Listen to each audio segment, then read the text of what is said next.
आगामी वर्षों में integrated steel plant, 3 hydro electric power कंपनियां, विशाल खाद्य तेल तथा साबुन कारखाना, 2 सीमेंट कारखानों का प्रबंधन तथा स्वामित्व था।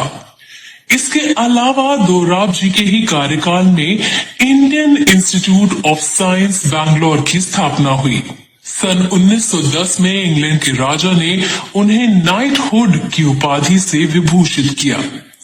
इस तरह उन्हें उनके कार्यों के लिए सराहा और सम्मानित किया गया। दोराब जी को खेलों से भी बड़ा लगाव था। ये लगाव उनमें तभी पैदा हो गया था जब वे कैम्ब्रिज में अध्ययनरत थे। भारत में खेलों के प्रति रुचि बढ़ाने तथा उनका स्तर सुधारने के लिए उन्होंने ओलंपिक मूवमेंट शुरू किया। भारतीय ओलंपिक संघ का अध्यक्ष रहते हुए सन 1924 में उन्होंने पेरिस ओलंपिक में भाग लेने वाले भारतीय जत्थे का व्ययभार वहन किया। उन्हें अंतर्राष्ट्रीय ओलंपिक संघ का सदस्य भी चुना गया। लेडी मेहरबाई।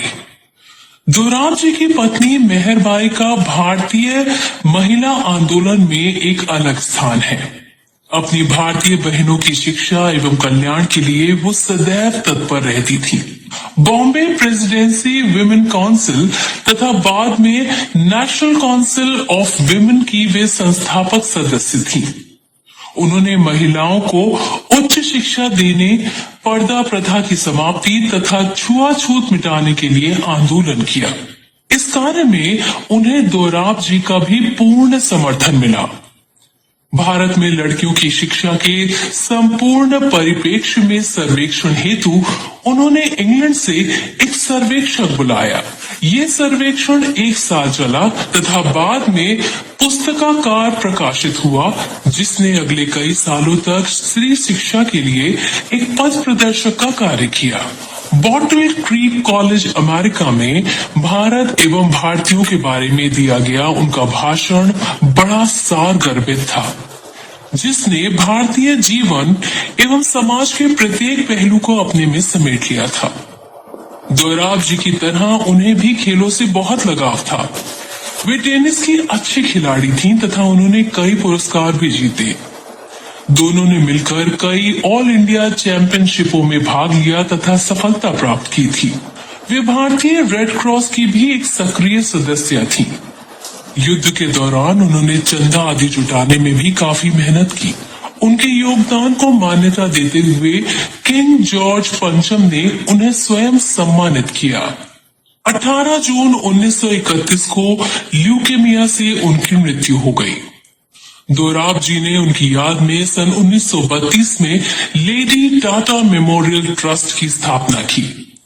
इस ट्रस्ट का गठन रक्त संबंधी विभिन्न बीमारियों के अध्ययन हेतु किया गया था। सन 1932 में उन्होंने ट्रस्ट फंड स्थापित किया, जो अनुसंधान के क्षेत्र में आगे कार्य करने, आपदा राहत तथा अन्य मानवीय उद्देश्यों के लिए प्रयोग किया जाना था। इस ट्रस्ट का नाम सर दोराब जी टाटा ट्रस्ट रखा गया। समझा जाता है कि इस ट्रस्ट में उन्होंने अपनी समस्त संपत्तियों का निवेश किया था। शिक्षा के क्षेत्र में भी उन्होंने काफी योगदान किया। कैम्ब्रिज यूनिवर्सिटी को एक लेबोरेटरी इक्विपमेंट हेतु उन्होंने काफी रकम प्रदान की। पुणे के भंडारकर ओरिएंटल रिसर्च इंस्टीट्यूट को संस्कृत के अध्ययन हेतु भी उन्होंने आर्थिक मदद की। 3 जून 1932 को जर्मनी में उनका निधन हो गया। इंग्लैंड के ब्रुकवुड सिमेट्री में उनकी पत्नी मेहरबाई की समाधि के पास ही उनकी भी समाधि बनी हुई है। J.R.D. टाटा। जहांगीर रतन दादा भाई उर्फ J.R.D. का जन्म 29 जुलाई 1904 को पेरिस में हुआ था। उनकी माता फ्रांसीसी थी। उनके पिता का नाम रतन दादा भाई टाटा था। वे जमशेद जी के चचेरे भाई और आर्य के नाम से प्रसिद्ध हुए। J.R.D. की शिक्षा फ्रांस, जापान आदि देशों में हुई। उन्होंने 1 वर्ष तक फ्रांस की सेना में प्राथमिक सेवा भी की। उनकी इच्छा थी कि वो सेना में बने रहें, लेकिन विधाता को कुछ और ही मंजूर था। अतः उन्हें फ्रांस की सेना पड़ा। वे कैम्ब्रिज विश्वविद्यालय से इंजीनियरिंग की शिक्षा प्राप्त करना चाहते थे, लेकिन इसी बीच उन्हें अपने पिता से भारत आने का संदेश प्राप्त हुआ और वो एक आज्ञाकारी पुत्र की भांति भारत लौट आए। यहाँ लौटकर उन्होंने अपने आप को एक ऐसे माहौल और व्यावसायिक साम्राज्य के अंतर्गत पाया जिसके वे अभ्यस्त नहीं थे। उनके कार्य की शुरुआत टाटा सन्स में एक सहायक के रूप में हुई। उनके पिता आरडी की मृत्यु के कुछ समय बाद सन 1926 में उन्हें कंपनी में एक निदेशक के तौर पर शामिल कर लिया गया। सन 1938 में वे चेयरमैन नियुक्त हुए।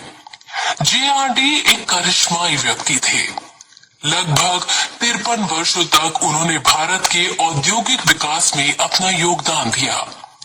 25 मार्च 1991 को उन्होंने अपने कनिष्ठ साथी रतन नवल टाटा को टाटा सन्स का कार्यभार सौंप दिया। टाटा सन्स के बोर्ड ने उन्हें एक मत से आजीवन अध्यक्ष चुना। जेआरडी को भारत में नागरिक विमानन का संस्थापक माना जाता है। वे भारत के प्रथम ऐसे पायलट थे जिन्होंने ये योग्यता प्राप्त की थी। सन 1932 में उन्होंने भारत के प्रथम राष्ट्रीय वाहक टाटा एयरलाइंस की स्थापना की। सन 1964 में इसका नाम एयर इंडिया लिमिटेड कर दिया गया। टाटा एयरलाइंस की उद्घाटन उड़ान कराची से बंबई के बीच हुई, जिसका नियंत्रण जेआरडी के हाथों में था। बाद के वर्षों में उन्होंने लंबी दूरी की अंतर्राष्ट्रीय उड़ानों के लिए भारत सरकार के साथ संयुक्त उपक्रम के रूप में एयर इंडिया इंटरनेशनल लिमिटेड की स्थापना की। सन 1953 में इसके राष्ट्रीयकरण होने तक वे इसके कार्यकारी अध्यक्ष रहे। उनके सुझाव पर भारत सरकार ने 2 उड़ान कॉरपोरेशन एयर इंडिया और इंडियन एयरलाइंस स्थापित किए, जो कि क्रमशः अंतर्राष्ट्रीय और घरेलू उड़ानों के लिए गठित किए गए थे। उन्हें एयर इंडिया का चेयरमैन नियुक्त किया गया। इस पद पर वे सन 1978 तक कार्य करते रहे। भारतीय नागरिक उड्डयन की 50वीं वर्षगांठ पर 78 वर्ष की आयु में उन्होंने एक 50 वर्ष पुराने विमान में अपनी 1932 की उद्घाटन उड़ान को 15 अक्टूबर 1982 को उड़ान भरकर दोहराया। वैमानिकी क्षेत्र में उनके योगदान के लिए उन्हें कई पुरस्कारों से सम्मानित किया गया। सन 1948 में उन्हें भारतीय वायुसेना में ऑनररी ग्रुप कैप्टन तथा 1966 में एयर कमांडोर के पद से नवाजा गया। इसके अलावा उन्होंने कई अंतर्राष्ट्रीय पुरस्कार भी प्राप्त किए। टाटा एयरलाइंस की उन्होंने एक बच्चे की तरह देखभाल की। इसकी कल्पना, रूपरेखा से लेकर इसे व्यावहारिक धरातल पर उतारने और बाद में इसके विकास और देखभाल में उन्होंने काफी परिश्रम किया था। यही कारण था कि सन 1953 में जवाहरलाल नेहरू द्वारा एयर इंडिया के राष्ट्रीयकरण का उन्होंने भरपूर विरोध किया। नेहरू जी ने उन्हें ये छूट दे दी थी कि वे मालवाहक विमानों का नियंत्रण एवं प्रबंधन संभाले, जहां से उन्हें सन 1977 में सरकार द्वारा एक कानून बनाकर अलग कर दिया गया। एयर इंडिया का परिचालन जेआरडी की उत्कृष्ट कार्यकुशलता का नमूना थी। तब समाजवाद के सिद्धांतों का बोलबाला था। उद्योगों को अनेक प्रकार के नियमों और प्रतिबंधों के अधीन रहकर कार्य करना पड़ता था। फिर भी जेआरडी ने अपने स्तर से भरसक प्रयास कर देश को औद्योगिक उत्थान के मार्ग पर अग्रसर कराया। ये इस बात से भी स्पष्ट है कि जब जेआरडी ने टाटा सन्स के चेयरमैन का पद संभाला, तब टाटा ग्रुप के नियंत्रणाधीन 14 कंपनियां थीं। उनके लगभग 50 वर्ष के कार्यकाल में अर्थात जुलाई 1988 तक ऐसी 95 कंपनियां थीं जिन्हें टाटा ग्रुप ने शुरू किया था, जिनका नियंत्रण टाटाओं के हाथ में था। उनके परिपक्व नेतृत्व में टाटा ग्रुप का चहुमुखी विस्तार हुआ। इनमें प्रमुख है बिजली, इंजीनियरिंग, होटल, कंसल्टेंसी सर्विसेज, सूचना प्रौद्योगिकी, उपभोक्ता वस्तुएं तथा अन्य औद्योगिक उत्पाद। विज्ञान और चिकित्सा के क्षेत्र में भी उनका योगदान अपूर्व है। उनके कार्यकाल में Tata institute of social science, Tata institute of fundamental research, national institute of advance sciences, Tata memorial hospital ने अपने अपने क्षेत्र में नई ऊंचाइयों को छुआ। जेआरडी ने उस समय चालू कारोबार के तौर तरीकों को एक नई दिशा दी। उन्होंने घरानों के सदस्यों की देखरेख में उद्यम चलाने की परिपाटी अपनाने के बजाय विशुद्ध व्यावसायिक नजरिया अपनाया। प्रतिभाओं को आगे लाकर उनकी दक्षता का उपयोग करने और उन्हें आगे बढ़ने का अवसर दिया। इसमें उन्हें कुछ कठिनाइयों से भी दो चार होना पड़ा, लेकिन उन्होंने चुनौती का सामना किया। जेआरडी की नजर में राष्ट्रीय हित का अभिप्राय देश की प्रगति से था और इस दिशा में उन्होंने अपना भरपूर योगदान दिया। साधारण स्तर पर दान देकर अपने कर्तव्य की इतिश्री समझ लेने का विचार उनको स्वीकार्य न था, बल्कि वे ऐसे कार्यों को प्राथमिकता देते थे जो चिरस्थायी हों और स्थायी परिणाम देने वाले हों। इसे ध्यान में रखकर ही सन 1944 में बहुउद्देशीय टाटा ट्रस्ट की स्थापना की गई। जेआरडी ने अपने शेयरों की बिक्री से प्राप्त धन से बंबई में थैलेमा टाटा ट्रस्ट की स्थापना की। इस ट्रस्ट का उद्देश्य था वंचित वर्ग की महिलाओं की स्थिति सुधारना और उन्हें उन्नति की ओर अग्रसर कराना। देश हित में परिवार नियोजन और जनसंख्या नियंत्रण के वे हिमायती थे। उनके प्रयासों को मान्यता देते हुए सितंबर 1992 में उन्हें यूएन पॉपुलेशन अवार्ड से पुरस्कृत किया गया। वे परिवार नियोजन संस्थान के संस्थापक सदस्य थे। वे Tata institute of fundamental research की गवर्निंग बॉडी के चेयरमैन, एटॉमिक एनर्जी कमीशन के सदस्य, Indian institute of science Bangalore की कोर्ट के प्रेसिडेंट भी रहे। वे JN. Tata endowment for the higher education of Indians और होमी भाभा फेलोशिप काउंसिल के चेयरमैन रहे। इसके साथ ही उन्होंने sir Dorabji Tata trust, JRD Tata trust और जमशेदजी टाटा ट्रस्ट के चेयरमैन के रूप में पदभार संभाला। उन्हें कई राष्ट्रीय और अंतर्राष्ट्रीय सम्मान भी प्राप्त हुए। इनमें प्रमुख है पद्म विभूषण, फ्रांस का legend of honour, order of merit of the federal republic of Germany तथा डॉक्टरेट की उपाधियां इलाहाबाद, बंबई, रुड़की और बनारस विश्वविद्यालय आदि से पाई। भारत सरकार ने सन 1992 में उन्हें देश के सर्वोच्च नागरिक सम्मान भारत रत्न से सम्मानित किया। देश के इस सपूत का नवंबर 1993 में जेनेवा में देहावसान हो गया। जेआरडी की थैलेमा से फ्रांस से मुलाकात हुई थी। थैलेमा के साथ उनके रोमांस की सुखद परिणति दोनों की शादी के रूप में हुई और ये शादी सन 1930 में संपन्न हुई। वे निसंतान थे, लेकिन इसे उन्होंने भगवान की इच्छा के रूप में स्वीकार कर लिया। जेआरडी आज भले ही हमारे बीच नहीं है, परंतु टाटा ग्रुप में जेआरडी युग का अस्तित्व हमेशा बना रहेगा। ये देश भी उन्हें सदैव याद रखेगा। रतन टाटा। रतन नवल टाटा का जन्म संपन्न और प्रसिद्ध टाटा परिवार में सन 1937 में बंबई में हुआ। वे सोनू एवं नवल हॉर्मस जी टाटा के सुपुत्र हैं। रतन का बचपन थोड़ा दुर्भाग्य पीड़ित भी रहा।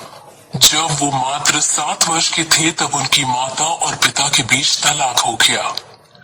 रतन और उनके भाई जिम्मी की परवरिश उनकी दादी नवाजबाई द्वारा की गई।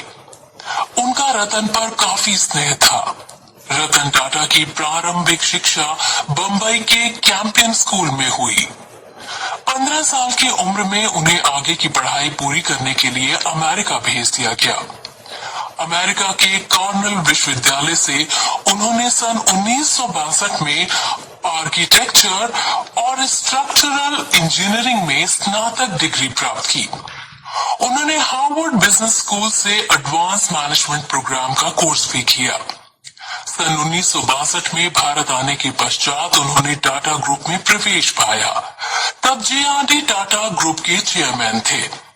उन्होंने रतन को टाटा स्टील में कार्य करने हेतु जमशेदपुर भेज दिया ताकि वो टाटा स्टील के कार्य को अच्छी तरह समझ सकें। वहां उन्होंने नीली वर्दी पहनकर अन्य कर्मचारियों की तरह ही कार्य किया। इस कार्य में फावड़े से चूने के पत्थरों को हटाने के कार्य से लेकर धधकती हुई भट्टियों से संबंधित कार्य तक शामिल था। सन 1971 में उन्हें national radio and electronics company Nelco का कार्यभार सौंपा गया। नेल्को उस समय आर्थिक कठिनाइयों से गुजर रही थी। किसी को भी इसकी सफलता की उम्मीद नहीं थी, लेकिन रतन टाटा कंपनी का भविष्य देखते हुए तत्कालीन चेयरमैन जे.आर.डी. टाटा को ये समझाने में सफल रहे कि कंपनी में और निवेश की जरूरत है। यद्यपि जे.आर.डी. और निवेश करने के उत्सुक नहीं थे। ये वो समय था जब देश में लाइसेंस और परमिट राज का बोलबाला था। फल था उन्हें अपने कार्य को अंजाम देने में काफी कठिनाइयां झेलनी पड़ी। इन कठिनाइयों ने उन्हें एक नई दृष्टि प्रदान की, अतः उन्होंने अपनी योग्यताओं को और संवारने पर ध्यान दिया तथा सन 1975 में हार्वर्ड स्कूल से प्रबंधन में उच्च शिक्षा प्राप्त की। दिसंबर 1988 में उन्हें टेल्को का चेयरमैन बनाया गया। अपने पिता की मृत्यु के पश्चात सन 1989 में चेयरमैन के रूप में उन्होंने सर रतन टाटा ट्रस्ट का कार्यभार संभाला।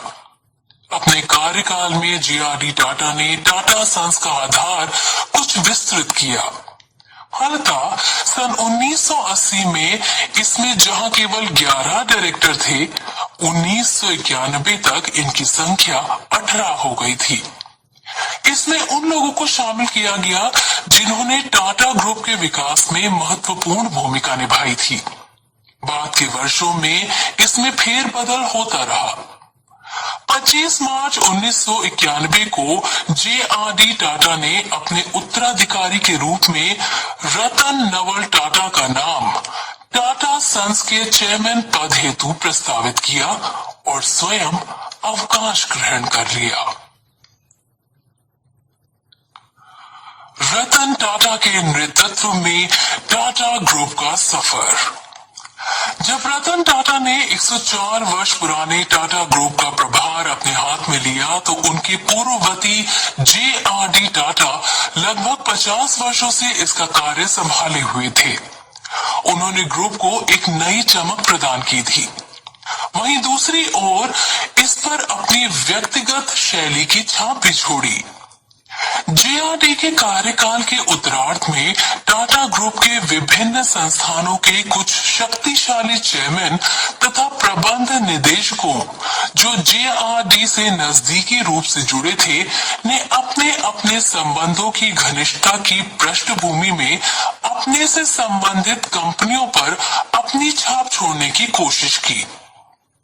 जुलाई 1991 में केंद्र सरकार ने एमआरटीपी के कई प्रावधानों को समाप्त कर दिया और उदारीकरण की ओर कदम बढ़ाया। सरकार का ये कार्य रतन टाटा के लिए काफी राहत भरा था, जिन्होंने मात्र 3 माह पूर्व ही कार्यभार संभाला था। जब रतन टाटा चेयरमैन पद पर आरूढ़ हुए तो व्यक्तिगत कंपनियों का संचालन शक्तिशाली चेयरमैन या प्रबंध निदेशकों के हाथ में था और वे अपने अपने ढंग से चल रहे थे। इन सबको एक साथ जोड़ना उनके लिए सबसे प्रमुख चुनौती भरा कार्य था। उन्होंने चेयरमैन तथा प्रबंध निदेशक पद हेतु अवकाश ग्रहण करने की उम्र तय की। चेयरमैन हेतु यह उम्र 75 वर्ष तथा प्रबंध निदेशक हेतु 65 वर्ष थी।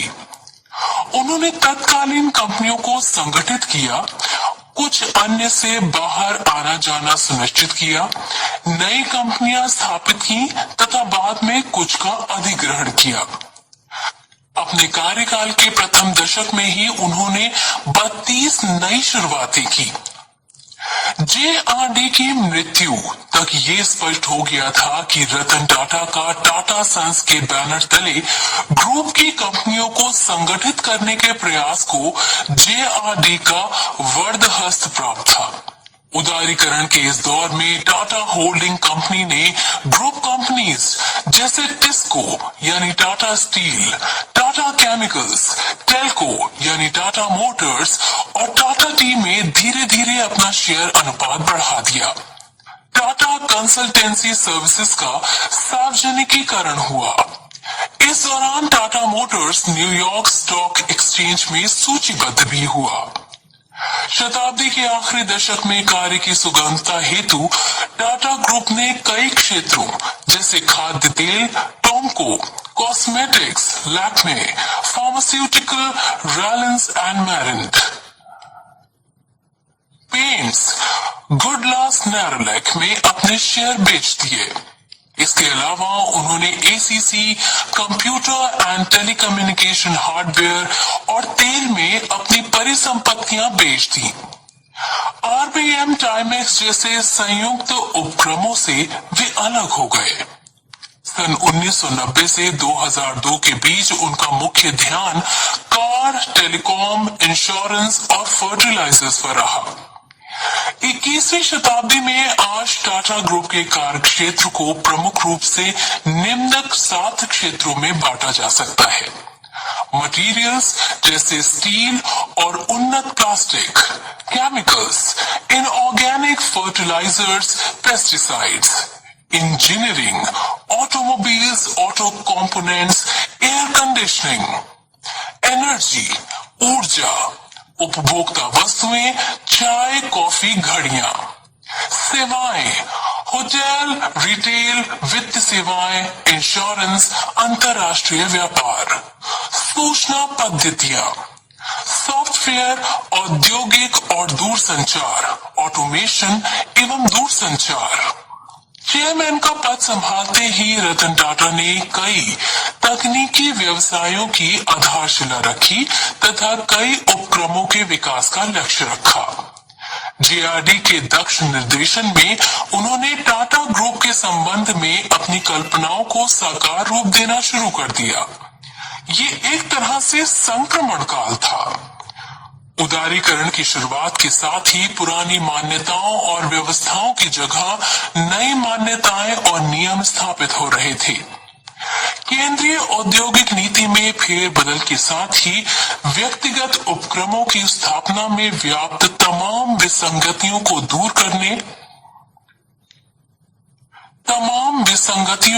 करने तथा उनके विकास के लिए उचित वातावरण के निर्माण के लिए सरकार भी कुछ हद तक प्रयत्नशील थी।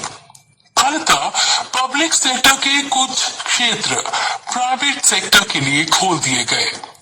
दशकों तक समाजवादी चोले के अंतर्गत सिमटी सिकुड़ी अर्थव्यवस्था को पैर पसारने का मौका मिला। कतिपय देशों की आर्थिक नीतियों में परिवर्तन हो चुका था और कई देशों में ये दौर जारी था। ऐसी स्थिति में भारत सरकार भी समझ चुकी थी कि अच्छी आर्थिक विकास दर प्राप्त करने के लिए उदार नीतियों की जरूरत है। इस नई सोच और परिस्थिति का लाभ रतन टाटा को भी मिला। फलतः उन्होंने उद्योग के कई नए क्षेत्रों में कदम बढ़ाए। यहाँ ये भी उल्लेखनीय है कि टाटा कंसल्टेंसी सर्विस की बदौलत टाटा ग्रुप की विदेशी परिलब्धियों में उल्लेखनीय वृद्धि हुई। इसे रतन टाटा ने ही 80 के दशक में स्थापित किया था। शीघ्र ही ये विश्व धरातल पर कंसल्टेंसी क्षेत्र में एक प्रसिद्ध नाम हो गया। जमशेद जी के छोटे पुत्र सर रतन टाटा का जन्म 20 जनवरी 1871 को हुआ। वे वे अपने भाई दोराब जी से 12 वर्ष छोटे थे। सेंट जेवियर्स कॉलेज बंबई में उनकी शिक्षा संपन्न हुई। सन 1892 में नवाज बाई से उनका विवाह संपन्न हुआ। शादी के बाद रतन ने पत्नी सहित अपने माता पिता के साथ एस्प्लेनेड हाउस में रहना शुरू किया। अपने पिता जमशेद जी की मृत्यु के बाद उन्होंने मेरिन लाइन में ब्राइटलैंड को अपना निवास स्थान बनाया। उन्होंने बाद में अपने लिए वॉडबी रोड पर एक शानदार भवन का निर्माण कराया जो सन 1915 में बनकर तैयार हुआ। इस भवन में वे कुछ ही महीने रह पाए। उसके बाद वे अपने इलाज के लिए इंग्लैंड चले गए और फिर वहां से लौट ना पाए। अपने पिता जमशेद जी की मृत्यु के बाद उन्होंने फ्रांस की एक बीमा कंपनी जिसकी टाटा एंड सन्स भारत में एजेंट थी का कार्य करना शुरू किया।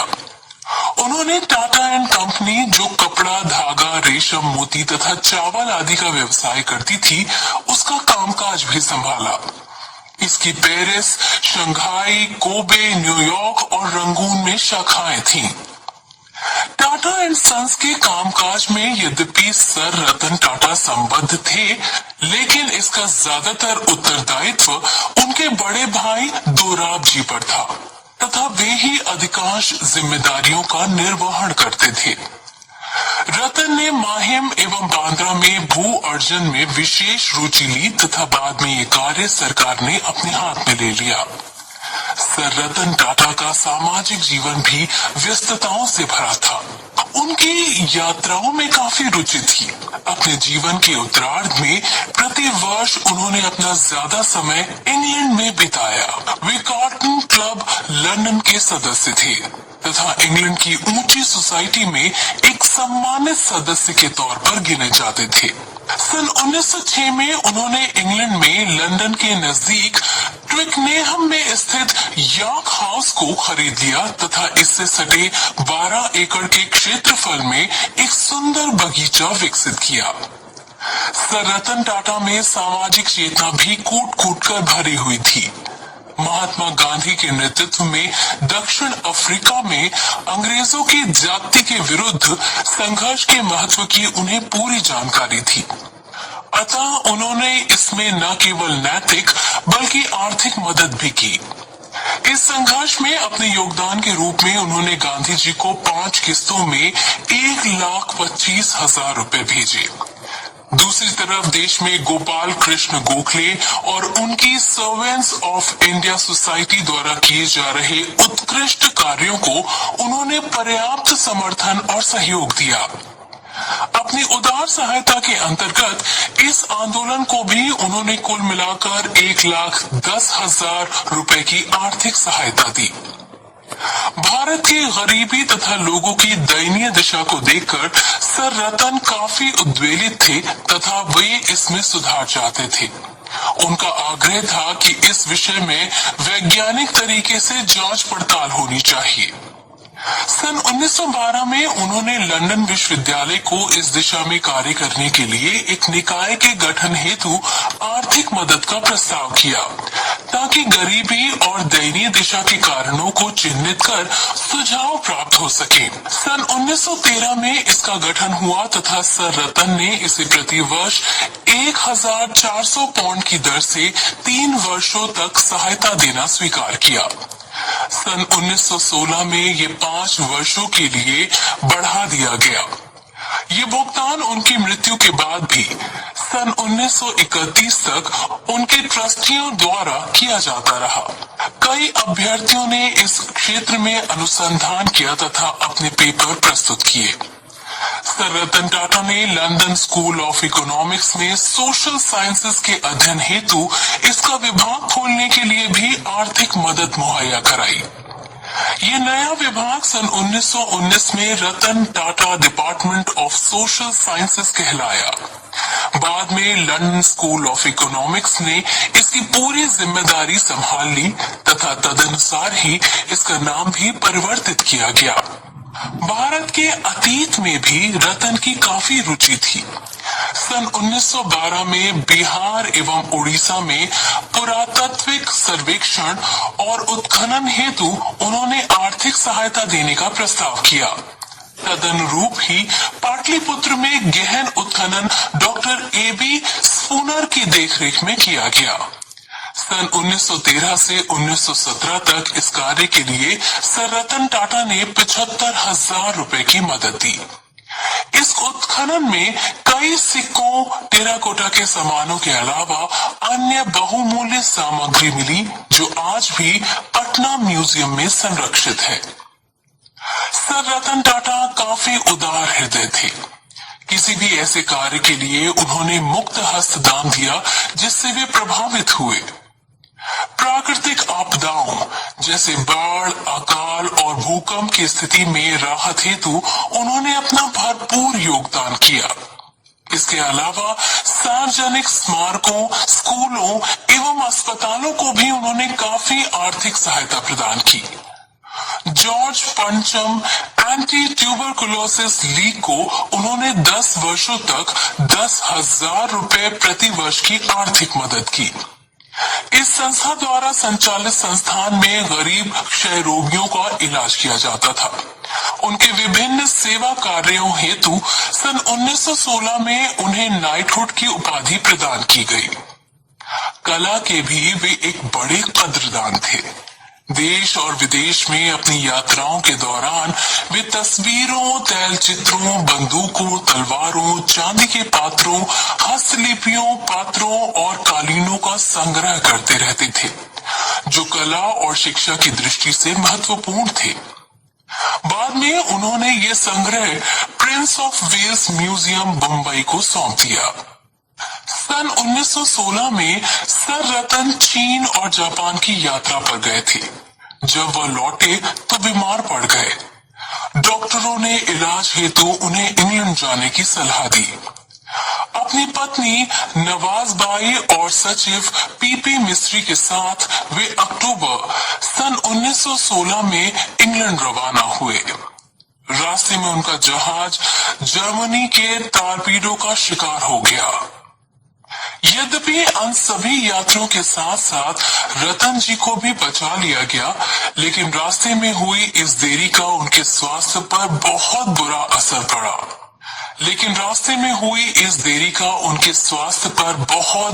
असर पड़ा। सितंबर 1918 में सेंट एब्स कॉर्नवाल में उनका निधन हो गया। ब्रुकवुड सिमेट्री लंदन में उनके पिता की समाधि के पास ही उनकी भी समाधि बनी हुई है।